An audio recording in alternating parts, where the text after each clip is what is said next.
Estoy de nuevo, mis queridos hermanos y amigos, con este tema tan especial e interesante que no lo pude terminar y que esta vez espero poderlo terminar con ustedes, porque vamos pasito a pasito. Nuestro Redentor, el tema central de la profecía. Ese es el estudio que estamos teniendo. Nuestro Redentor, el tema central de las profecías. Y quedamos haciéndonos la siguiente pregunta. ¿Qué representa un día? O sea, 69 semanas, porque la profecía decía,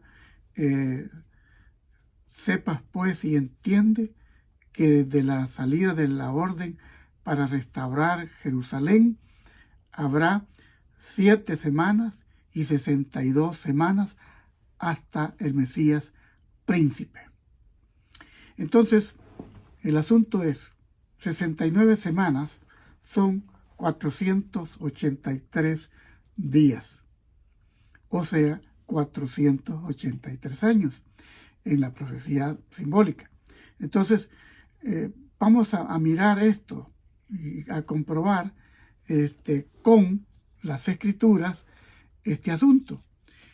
Te dije que Ezequiel, el libro de Ezequiel, capítulo 4, verso 6, nos habla de lo que significa un día en la profecía. Es posible, y lo que voy a decir, lo voy a decir porque es posible que haya alguien que no entienda cómo se concluye en que un día profético equivale a un año, literal. Entonces, es por eso que quiero compartir esto, la prueba bíblica de la conclusión. Los adventistas no somos los únicos en esta interpretación de la Biblia, ¿verdad? Entonces, vamos a ver. Ezequiel, capítulo 4, verso 6, dice, cumplidos estos, te acostarás por segunda vez sobre tu lado derecho y llevarás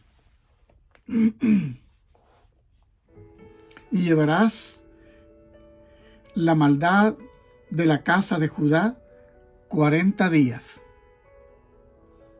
Día por año te lo he dado. Esto tiene que ver con lo que ocurrió allá cuando el pueblo de Israel estaba yendo para Canaán. Por causa de la rebelión y por causa de los que no tuvieron fe, entonces, de que sí ellos podían conquistar Canaán, entonces Dios da esta profecía, que también la encontramos en el libro de Números 14:34. Números 14:34.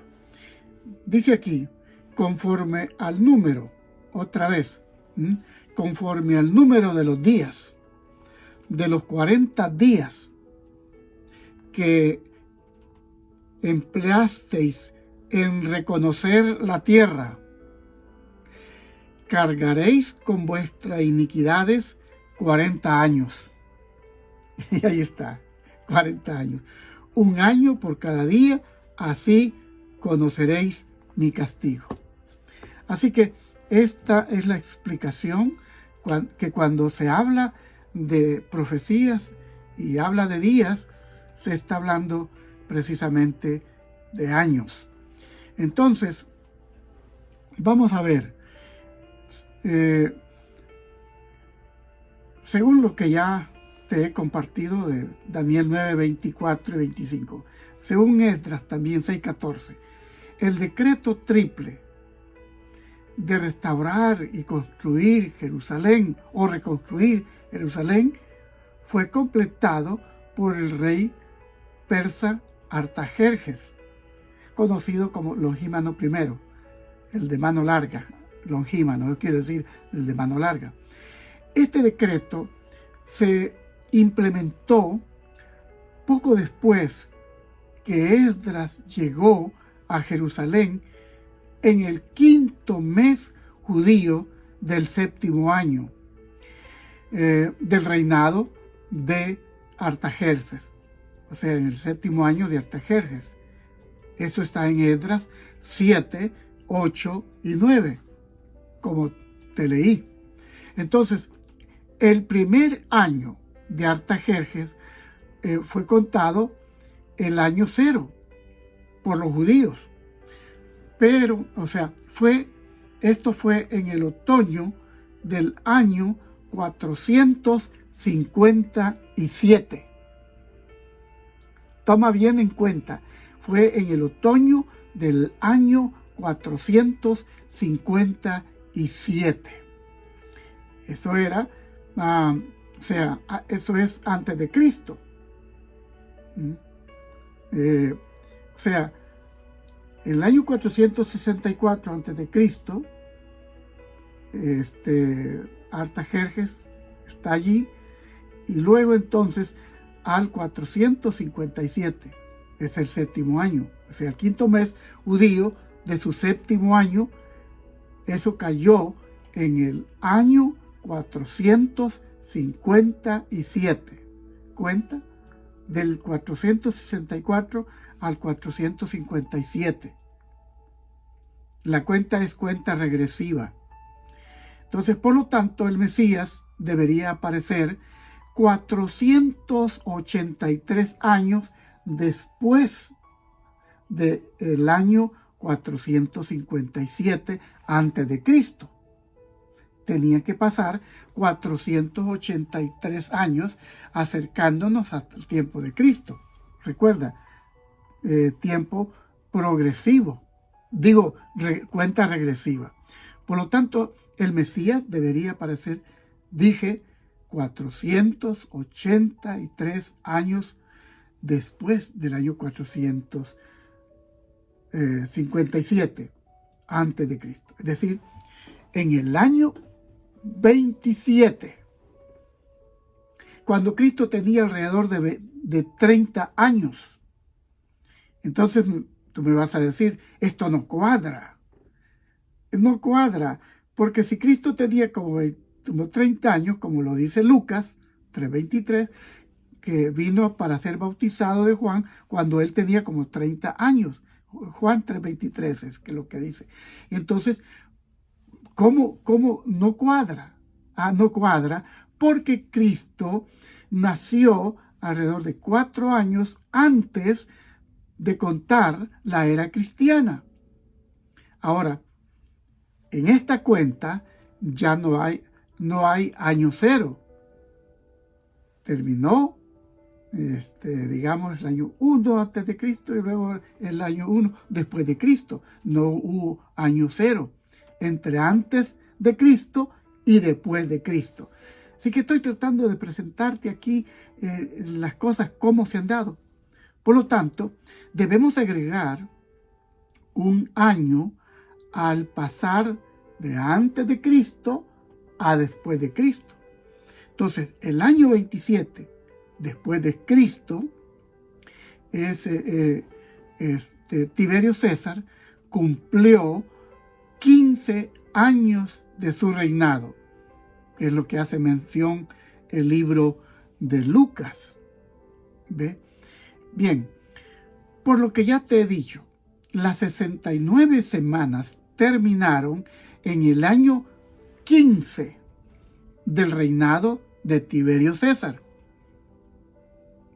pero el año 27 de nuestra era. Entonces, ¿qué sucedió ese año? Lucas, capítulo 3, versos 1 al 3. ¿Qué fue lo que sucedió en ese año? Bueno, vamos a comprobarlo en Lucas capítulo 3, versos del 1 al 3. Vamos a ver. Lucas 3, 1 al 3. Aquí estamos. En el año 15, que estamos hablando, del imperio de Tiberio, César, siendo Poncio Pilato gobernador de Judea, Herodes tetrarca de Galilea, su hermano Felipe tetrarca de Iturea y de la provincia de Traconite. Yo creo que Lucas, que fue un médico, pero historiador también, escribió los detalles de quienes estaban y dónde gobernaban. Y Lisania era tetrarca de Abilinia. Y siendo sumos sacerdotes, aquí vienen Anás y Caifás, vino palabra de Dios a Juan, hijo de Zacarías, en el desierto. Y él fue por toda la región contigua al Jordán, predicando el bautismo del arrepentimiento para perdón de los pecados. ¿Ves lo que ocurre aquí? En el tiempo de estos gobernantes, Juan se levanta y comienza a predicar el bautismo del arrepentimiento. Ahora los versículos 21 y 22 dice: aconteció que cuando todo el pueblo se bautizaba, también Jesús fue bautizado. Y mientras oraba, el cielo se abrió. Algo muy lindo que ocurrió aquí. Y descendió el Espíritu Santo sobre él en forma corporal, como paloma. Por cierto, paréntesis, aquí está Jesucristo, el Hijo de Dios, el Espíritu Santo, manifestado en forma de paloma, y vino una voz del cielo que decía: tú eres mi Hijo amado, el Padre hablando, en ti tengo complacencia. Ahí están los tres: Cristo, el Hijo siendo bautizado, el Espíritu Santo ungiendo a Cristo en el bautismo, y el Padre hablando: aquí este es mi Hijo amado, en quien tengo complacencia. Aprovecho estos momentos para poder decirte todas estas cosas que son importantes, que tú debes conocerlas y saberlas para enriquecer tu vida espiritual y para que tomes en cuenta que la Biblia no se contradice en nada. Entonces, por lo ya dicho, la palabra hebrea aquí, Mesías, estamos hablando de las profecías de Daniel 9, 24 y 25. La palabra Mesías viene del hebreo Meshá, del griego Christos, o sea, Cristo en griego, significa ungido. Si Jesús era el Mesías, ¿cómo fue ungido? Llegando así a ser el Mesías.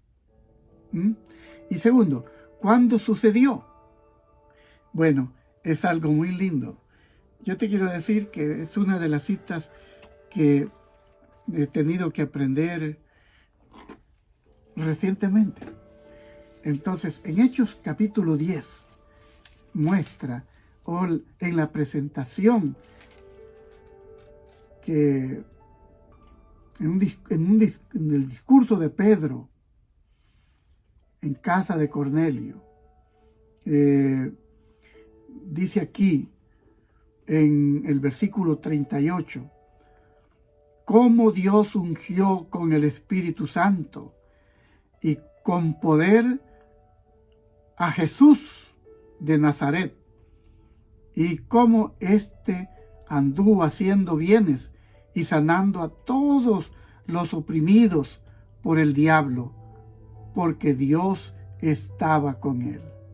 Entonces, Pedro confirma que el Espíritu ungió a Jesús porque aquí en Daniel lo que encontramos, donde dice Daniel 9:25, donde dice Daniel 9:25, ya casi iba a leer el texto equivocado. Y dice entonces el 24, 70 semanas están determinadas sobre tu pueblo y sobre tu santa ciudad, para terminar la prevaricación, poner fin al pecado y expiar la iniquidad, para traer la justicia perdurable, sellar la visión y la profecía y ungir al Santo de los Santos. Entonces, esto ocurre justo en el año 27 de nuestra era, la era cristiana. Así que la respuesta es que Jesús fue ungido por el Espíritu Santo al ser bautizado en el año 27 después de Cristo. Exactamente como lo indicaba la profecía. Y lo que dice Lucas 3:21 y 22, Lucas 4:18. Voy a leerte porque ese es uno de los textos en que Jesús mismo confirma cómo el Espíritu Santo lo ungió. En Lucas 4:18 dice: el Espíritu del Señor está sobre mí, por cuanto me ha ungido para dar buenas nuevas a los pobres, me ha enviado a sanar a los quebrantados de corazón, a pregonar libertad a los cautivos y visita a los ciegos, a poner en libertad a los oprimidos. Él vino para eso. Vino a buscar y a salvar lo que se había perdido. Mi hermano, esto es hermoso. Es hermoso.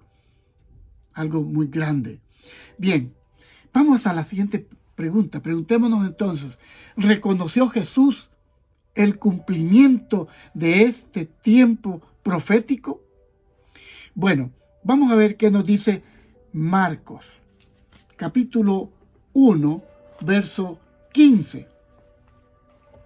La profecía dice así: decía, el tiempo se ha cumplido. El tiempo se ha cumplido y el reino de Dios se ha acercado. ¿Cómo es que se acercó el reino de Dios? Es porque, sabes, en la Escritura, cuando se habla de rey o de reino, se habla prácticamente de lo mismo. Eso lo vas a ver en Daniel capítulo 2, cuando Daniel le declaró al rey, le dice: tú eres la cabeza de oro. Pero en los versículos siguientes dice que Babilonia era la cabeza de oro. Entonces, tanto el reino como el rey indicaban lo mismo. Aquí, cuando habla del reino de Dios se ha acercado, es porque Cristo había descendido a esta tierra. Y él dijo: arrepentíos y creed en el Evangelio. El tiempo se había cumplido. Él entendía que el tiempo se había cumplido. Entonces, mi querido hermano, así entendemos que se había completado el tiempo. Según lo traducen ciertas respetables versiones bíblicas, el tiempo se acababa de cumplir. O sea, eran las 69 semanas que se habían terminado. Mateo 4:17. El tiempo se había cumplido. ¿Cuál es tiempo? Las 69 semanas. Pero ahora queda un asunto que he tratado de explicar algunas veces, porque falta una semana de las 70 que estaban determinadas o cortadas para el pueblo de Israel como tiempo de gracia, y que en el mundo cristiano esta semana la sacan del contexto y la ponen y la proyectan al futuro, diciendo que eso se va a cumplir al final. Y entonces pone ese paréntesis, el paréntesis de la iglesia, dicen. ¿Ve? Y luego entonces, dicen ellos, viene el rapto secreto y a partir de ahí pasa esa semana profética, donde ellos dicen que se va a levantar el anticristo a la mitad de esa semana, en fin, totalmente distorsionado a lo que la Escritura enseña. ¿Por qué digo distorsionado? Escucha lo que yo te voy a leer ahora y luego vamos a responder aquí. Voy a ir al libro de Daniel otra vez, Daniel 9, donde dice, después de las 62 semanas, no dice 69 porque ya está contando las otras 7 semanas y 62 semanas. Después de las 62 semanas se quitará la vida al Mesías. ¿Qué dice? Se quitará la vida al Mesías. Es decir, después de las 69 semanas. Y nada ya le quedará. El pueblo de un príncipe que ha de venir destruirá la ciudad. Esta es una profecía que se cumplió en el año 70 con la destrucción de Jerusalén ahora y el templo ahora ya por Tito y Vespasiano, el príncipe romanos. Entonces, y el santuario, su final llegará como una inundación y hasta el fin de la guerra durarán las devastaciones. Luego dice, por otra semana, versículo 27, por otra semana más confirmará el pacto con muchos. ¿Quién había hecho el pacto? Cristo, a través de corderos y todas esas cosas. Bien, a la mitad de la semana hará cesar el sacrificio y la ofrenda. ¿A la mitad de qué? De la semana profética. Ahí está. Entonces el bautismo de Jesús marcó el fin de las 69 semanas y el comienzo de la 70ª semana de tiempo de prueba concedido, o de gracia digo yo, concedido a la nación judía. Yo quiero que escuches, pon atención. ¿Qué sucedería en el medio o a la mitad de la semana profética? Daniel 9:27, que es el texto que estoy compartiendo contigo, tiene la respuesta. Jesús, que hizo el pacto, pondría fin al sacrificio de animales, al ser Él, el mismo, cortado o crucificado, o muerto en la cruz. Isaías 53:8 es un pasaje que muestra justamente esto que pasó. Y el tiempo se me está escurriendo otra vez y no quiero ir más de los 25 minutos. 53:8 dice, por medio de violencia y de juicio fue quitado, y su generación, ¿quién la contará?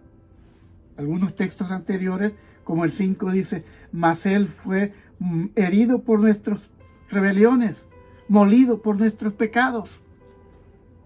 Él vino a ser quien iba a quitar el pecado del mundo. Porque los sacrificios de corderos no iban a quitar nada. Los sacrificios de cordero no iban a cortar o quitar el pecado. Era Cristo. Hebreos 10:6 lo dice también. Y Hebreos 10:9 al 14. Mateo 23:38 y 27, 27 verso 51. Bien, entonces quiero que esto llegue a tu mente de forma clara. Cristo, o en Cristo se cumplió la profecía. Y el versículo 27 del capítulo 9 de Daniel dice que a la mitad de la 70ª semana el Cristo debía morir en la cruz. Esa semana no tiene por qué ser trasladada al futuro. Esto es lo que dicen los de la escuela futurista. Entonces, comprendía Jesús el propósito, o sea, el periodo profético que apuntaba al momento en que él mismo sería cortado y los sacrificios de animales serían abolidos. Sí. Mateo 26, 18, pero bueno, voy a leerte primero Lucas 9, 51. Lucas 9, 51. Dice así. Cuando se cumplió el tiempo en que él había de ser recibido arriba, afirmó su rostro para ir a Jerusalén. Él entendió el tiempo. Y Mateo 26, 18 nos dice también esto. Mira, Mateo capítulo 26, verso 18. Todo, hay muchos detalles que no podré darte en un estudio como este. Pero dice, él dijo, id a la ciudad a cierto hombre y decidle, el maestro dice, mi tiempo está cerca. En tu casa celebraré la Pascua con mis discípulos. Es cuando había llegado el tiempo de la Pascua y se iban a hacer los sacrificios, pero él sabía que ahora había llegado el tiempo de ser él el sacrificio. Y por eso, cuando llegó el momento, los sacerdotes iban a sacrificar, pero ¿qué pasó? El cordero escapó de sus manos y el velo se rasgó de arriba hacia abajo, para no dar a entender que eran los hombres los que lo habían rasgado. Era desde arriba, se había rasgado. Bien, puesto que después de la muerte de Jesús todavía quedaban 3 años y medio de la semana final, de la 70ª semana, dedicada al ministerio especial en favor del pueblo judío, donde dijo Jesús a sus discípulos que empezaran su obra. Bueno, en Hechos 1:8 ahí nos lo dice. Permanezcan en Jerusalén, desde el 7 y 8. Recibirán virtud o poder del Espíritu Santo y me van a ser testigos en Jerusalén, en Judea, en Samaria y hasta lo último de la tierra. Mis queridos, todo estaba escrito. Primero se les iba a predicar, eso lo había dicho Cristo en otra ocasión en el Evangelio de Juan. Vayan a las ovejas perdidas de mi pueblo. Primero vayan a ellos. Pero llegó el momento en que una vez que se completaron las 70 semanas para el pueblo de Israel, entonces allí terminó. Jesús confirmó su pacto de 490 años con el pueblo judío. Romanos 15:8 nos habla un poco, primero mediante su propio ministerio. Mateo 24:47 también lo dice, y luego mediante sus discípulos, Lucas 24:47, cuando él les habló a los discípulos que las cosas que les había dicho tenían que suceder para que cuando se cumplieran supieran de qué les estaba hablando. Entonces, cuando comenzó a predicar el Evangelio a los gentiles, ¿cuándo se comenzó? Esta vez voy a tomar un poquito más de lo que tomé en la primera parte, porque quiero concluirte aquí. En Hechos 7:59 y Hechos 8:1 y 4, allí encontramos que apedrearon a Esteban y lo mataron. Y ahí tenemos a quien da el consentimiento, que era Saulo de Tarso. En el apedreamiento de Esteban, la nación judía rechazó una vez más el pacto de misericordia. Hechos capítulo 10, versos 9 al 17, se le muestra en una visión de un ángel a Cornelio diferentes cosas, aunque a él no se le mostró, fue a Pedro quien se le muestra en un lienzo diferentes animales limpios e inmundos, y se le dice a Pedro: mata y come, que ya he explicado qué es lo que significa esto. Y es que el evangelio ahora ya no sería exclusivo para el pueblo judío, sino que el evangelio ahora tenía que ser proclamado a los gentiles. Versículos 28 y 29 de Hechos capítulo 10. Entonces, ¿era la nación judía todavía el pueblo escogido de Dios después del año 34 después de Cristo? Romanos 2, 28 y 29 confirma que no.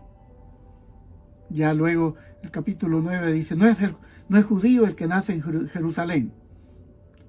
Y entonces te voy a decir algo. Cuando la gente dice, el mundo cristiano dice que Israel será salvo y todos van a venir, es que el Señor va a unir de todas las naciones, va a traer a aquellos que han creído en el Señor Jesucristo, y en Él se va a cumplir el pacto hecho con Abraham.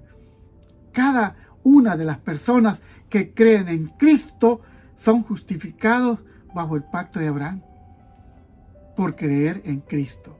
Hay muchas citas sobre esto. Hay muchas citas. Romanos 2.28, Romanos 2.29, Jeremías 18.9, Jeremías 18.10, Deuteronomio capítulo 28, versos 45 y 46 y 63, Mateo 21.43, Primera de Pedro 2.9 y 2.10. Bien, lo que quiero ahora, bajo el nuevo pacto, porque voy a terminar el estudio, ¿quién es el verdadero Israel? Entonces, vamos a aclararlo para que no te quede dudas de que el Israel que habla la Biblia, que va a ser salvo, no es el Israel que ahora está en guerra. No es el Israel que está bombardeando a Irán, a Teherán y qué sé yo, y que los Estados Unidos están cooperando y está... No es ese Israel, mi querido hermano. No hay tal cosa de que va a haber en Palestina una batalla y que Rusia aquí, que Rusia... No hay tal cosa. La batalla del Armagedón es una lucha entre el bien y el mal, en donde tú y yo estamos involucrados, en donde finalmente el bien triunfa. Ahora, fíjate lo que dice Gálatas 3, 26 al 29. Te lo estoy diciendo prácticamente corriendo. 3:29. Dice aquí, 3:24. De manera que la ley ha sido nuestro guía para llevarnos a Cristo, a fin de que fuésemos justificados por la fe. Pero ahora que ha venido la fe, ya no estamos bajo un guía. Porque todos sois hijos de Dios por la fe en Cristo Jesús. Todos sois hijos de Dios una vez que has creído en Cristo. Pues todos los que habéis sido bautizados en Cristo, de Cristo estáis revestidos. Ya no hay judío ni griego, entiéndelo. Ya no hay judío ni gentil, quiere decir. No hay esclavo ni libre. No hay hombre ni mujer. Cuidado, no vayas a trastornar la palabra. Lo que está diciendo es la igualdad delante de Dios. No hay esclavo ni libre, no hay hombre ni mujer, porque todos vosotros sois uno en Cristo Jesús. Y si vosotros sois de Cristo, ciertamente descendientes de Abraham sois y herederos según la promesa. La misma promesa para el pueblo de Israel goza todo aquel